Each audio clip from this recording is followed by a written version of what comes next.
like Susie the Russian spy, it's time for us to once again peek into the Project Blue Book top secret case file and see what Easter eggs we can uncover. Who's that guy? We'll take another quick gander at Mimi's weird spice rack, revisit what I call the Fuller painting with a new theory as to its meaning, and we'll deconstruct the Flatwoods monster painting. I've found a mysterious figure lurking in the background and have uncovered possible new symbolism within the painting.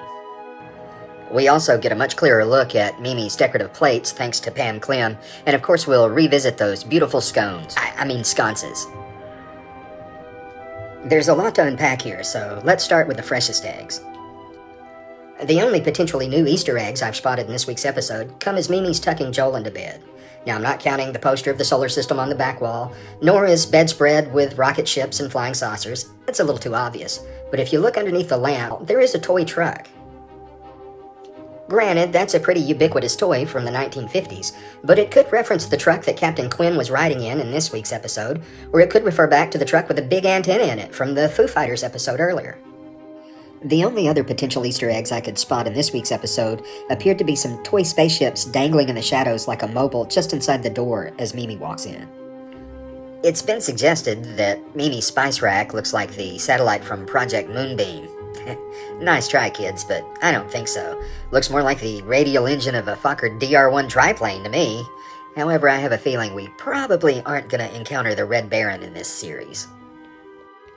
And there are those decorative plates again. Do they perhaps represent aircraft or spacecraft that haven't been revealed yet? Or do the stylized birds refer to actual birds? Could this possibly allude to the murmuration of starlings from tonight's episode?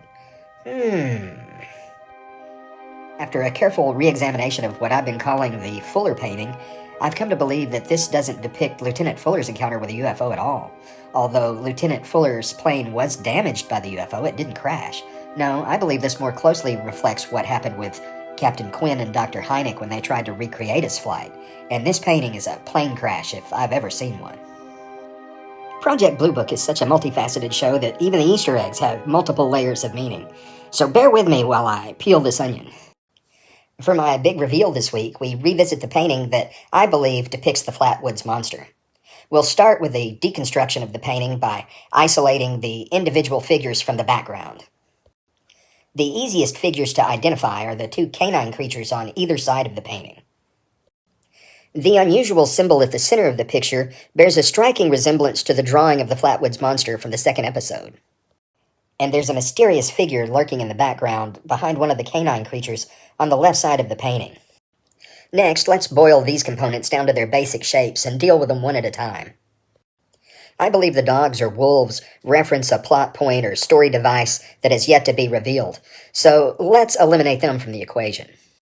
There are a couple of different things going on with the central figure, so we'll revisit that in a moment. Let's turn our attention now to this mysterious figure. Who or what could this possibly represent? And keep in mind, I've had to extrapolate the part of the image that was hidden behind the dog.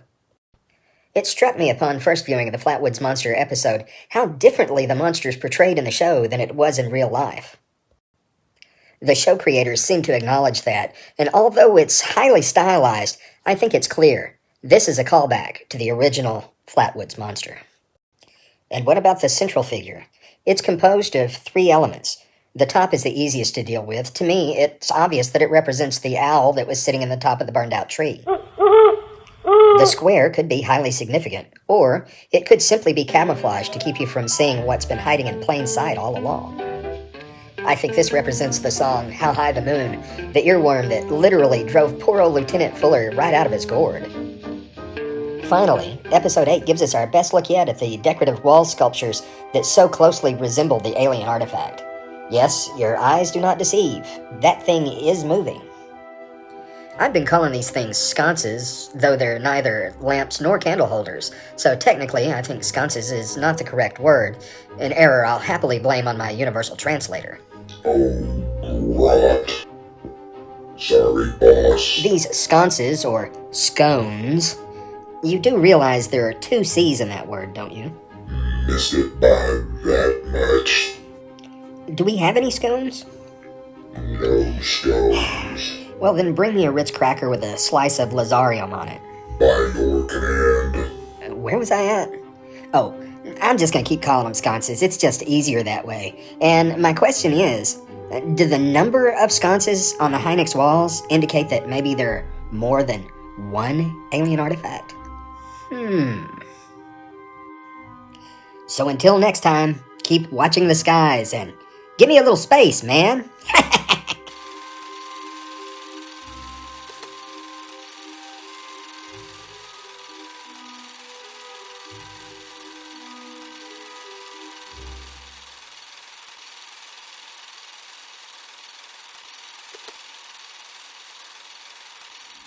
Join us. All right, turn that thing off.